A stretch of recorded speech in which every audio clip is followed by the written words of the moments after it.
E aí, empacou? Desempaca comigo hoje Roma em média de 5 minutos aí para vocês que estão precisando lembrar da matéria. Lembrando que eu deixo todos os escritos que eu coloco aqui nessas tardes aqui, eu coloco na descrição para vocês. É só ir lá, copiar, colar ou copiar mesmo no caderno. Tarefa difícil falar de Roma, mas já vamos começar para não perder tempo. Roma se divide, a história da civilização romana, ou a maior civilização da Idade Antiga, se divide em três: monarquia, república e império. Começando pela monarquia. A monarquia, lá mais ou menos em 753 a.C.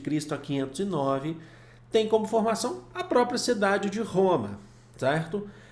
Roma foi formada, inicialmente uma pequena vila, formada por alguns povos chamados ainda de indo-europeus. Os principais são os povos latinos, mas depois a gente teve a chegada dos etruscos, teve outros povos também, como os sabinos, entre outros, mas principalmente foca mais nos latinos e nos etruscos, tá bom? Esse período de monarquia em Roma, então Roma era uma vila ainda pequenininha, a gente não é aquela grande Roma que a gente está acostumado a falar. Quem que eram os cidadãos pertencentes aí a Roma? Cidadão, entendam, aqueles que têm direito à participação política de alguma forma, ou se não for pela participação política, que têm direito à assistência jurídica, por exemplo. Primeiro, os que a gente vai chamar de patrícios. Patrícios eram os ricos proprietários de terras, as pessoas mais ricas de Roma, grandes proprietários de terras. E os pobres são os plebeus. Os plebeus nascidos em Roma, nascidos e criados em Roma, mas pobres, não possuem grandes propriedades, certo? Quem não eram cidadãos que não tinham direito à assistência jurídica, nem à participação política dentro de Roma? A gente está falando dos clientes. Clientes eram comerciantes, os que prestavam serviços a Roma, para fora de Roma, para dentro de Roma, levavam produtos a Roma, certo? E pessoas escravizadas, não eram cidadãos, não eram cidadãs, pessoas escravizadas. Roma está dentro do conceito que a gente chama de modo de produção escravista, como foi, por exemplo, em Atenas antiga, onde a grande mão de obra é de escravizados. Só que nesse início de monarquia, como é uma vila, existem escravizados em Roma, capturados por guerra ou feitos por dívidas, mas ainda assim é porque é tudo muito pequeno nesse processo de monarquia, tá bom? Olha só, gente, o que vai acontecer a partir daí? Esse período de monarquia, Roma teve cerca de 8 reis, certo? Os reis eram escolhidos pelo Senado. O Senado era a instituição que legislava em Roma, a mais duradoura de Roma, e era formado principalmente por patrícios. O Senado era formado por pessoas ricas, tá bom? E eles que tinham a chancela. E eles que decidiam também, né? Na verdade, quem seriam os reis de Roma. 8 reis. Os 3 últimos reis de Roma foram etruscos. Especificamente, o último era Tarquino, porque veio de uma cidade etrusca chamada de Tarquínia. Tarquino, o Soberbo. Ele ganhou esse apelido porque ele queria governar acima do Senado. E o Senado era uma instituição, ainda que Roma, nessa vilazinha, era a mais poderosa de Roma. Tarquino tentou governar acima das leis. E ele acabou sendo acusado de tentar provocar, de abusar de uma das filhas de um dos senadores, que era casada, inclusive, Lucrécia.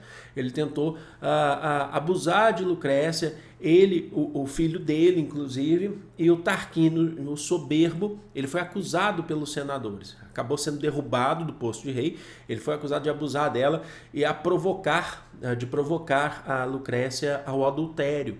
Lucrécia se matou depois desse evento, sabe? E aí Tarquínio foi expulso de Roma, ele teve que fugir de Roma. E nesse momento, o Senado proclamou a república. Saiu, falou, não precisamos mais de reis. Agora vamos proclamar uma república onde o Senado, inicialmente, vai ser a instituição mais forte de Roma. A república, importante, é o período de maior crescimento de Roma. É aqui que você tem a grande expansão, o aumento do número de escravizados. Não é no Império, é na República que Roma se expande mais. E por isso vem o nome República. República significa coisa pública. Significa que o poder tem que tomar cuidado agora em agradar, inclusive, o povo. É preciso construir obras públicas, porque Roma tem crescido.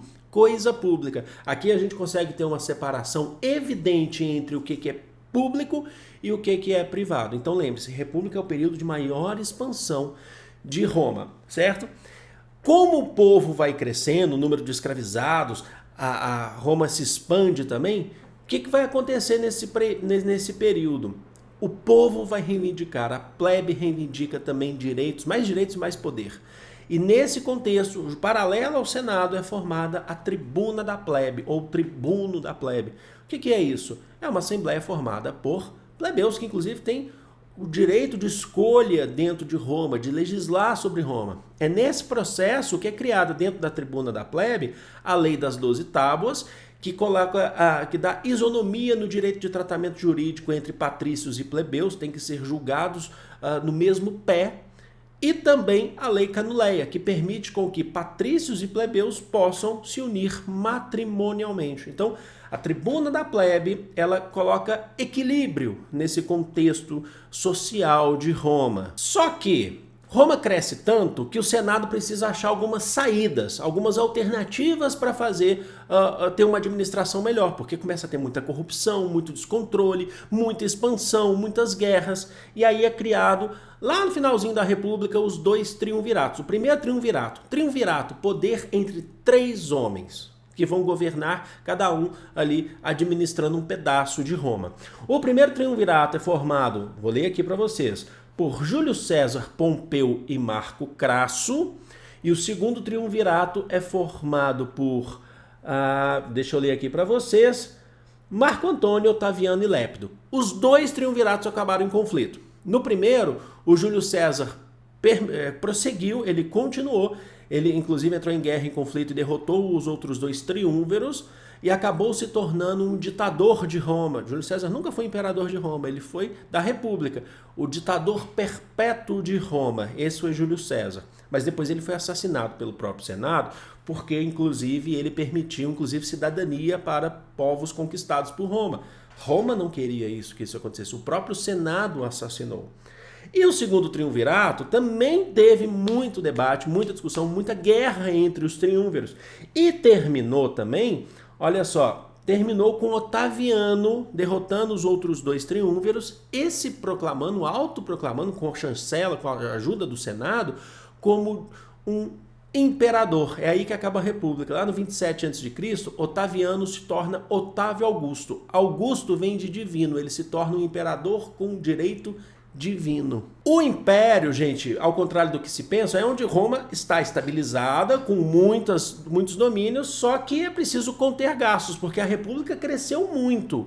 Então é no império, já com Otávio Augusto, Otávio o Divino, que você tem uma política de contenção. O império já é o período... O grande ápice é a República, não tenho dúvida. O império já é aquele período de contenção para depois ter o declínio. É nesse período que a gente vai ter a chamada Pax Romana ou Paz Romana. O que é isso? Contém gastos, não expande mais o que se expandiu durante a Europa, pela Europa, Roma. A Pax Romana. E segundo, é o que a gente vai chamar de política de pão e circo. Roma cresceu tanto, tem muita gente, tem muitos plebeus aqui, vamos fazer os espetáculos para esse povo. Na verdade, é enganar o povo, falar assim, a gente está te dando aí comida, alimentação, né? E entretenimento. E aí vocês acalmam, não reivindicam o poder, compreenderam? Então esse é o período que a gente vai chamar de império. É nesse período também que o cristianismo surge, já no finalzinho do Império Romano. E a grande parte dos povos conquistados se tornam cristãos. Há um momento em que o cristianismo já é maior em Roma do que as religiões politeístas romanas, que são oficiais. E aí os cristãos são perseguidos em Roma. São perseguidos, só que esse número cresce. Os cristãos eram jogados aos leões para a política do pão e circo, para serem comidos nos coliseus, mas os cristãos eles começam a ser maioria em Roma. E é aí que vem a ideia de que é preciso saber lidar com esse cristianismo. Lá no ano de 313 depois de Cristo, já passamos aí depois de Cristo, então, é estabelecido o Édito de Milão. O que significa isso? É proibida a perseguição aos cristãos. 313, Édito de Milão, proibida a perseguição aos cristãos. Em 380, não muito tempo depois, Édito de Tessalônio. O que é isso? Roma se torna oficialmente cristã. E a partir daí, os pagãos que serão perseguidos. Só que já é o declínio. Vocês lembram das invasões romanas? A Pax Romana fez com que o império parasse de crescer. E aí começam a se ter uma grande leva de invasões bárbaras. Você começa a ter povos bárbaros, povos que os romanos consideravam outros, diferentes. São os povos germânicos, visigodos, ostrogodos, os francos, os suevos. Eles começam a invadir Roma. E Roma precisa tomar uma atitude. Em 364 d.C., o Império Romano é dividido em dois. Você já existia posses em outros lados, mas ele é dividido oficialmente em dois. O Império Romano do Oriente, com sede em Constantinopla, atual Turquia, atual Istambul, e o Império Romano do Ocidente, com sede em Roma, para poder, inclusive, se organizar melhor por causa dessas invasões bárbaras. Mas essas invasões vieram em duas levas. Primeiro, os visigodos, ostrogodos, suevos, francos. E são invasões que a gente costuma dizer que elas são mais ou menos pacíficas. Vieram por conta de guerras e tal, mas começaram a viver em Roma, se alistar no exército romano. Roma passou até, inclusive, nesse momento, ter reis germânicos, imperadores germânicos, certo? Mas depois, nas outras invasões, que são as dos povos hunos, essas já eram mais agressivas e chegaram destruindo Roma Ocidental. No ano de 476 d.C., Roma cai e acaba o Império Romano do Ocidente. O do Oriente continua, mas aí entra a Idade Média. Espero que vocês tenham gostado. Demorou mais que 5 minutos, mas foi um resumo bacana, hein? Vou ficando por aqui. Grande beijo. Fui!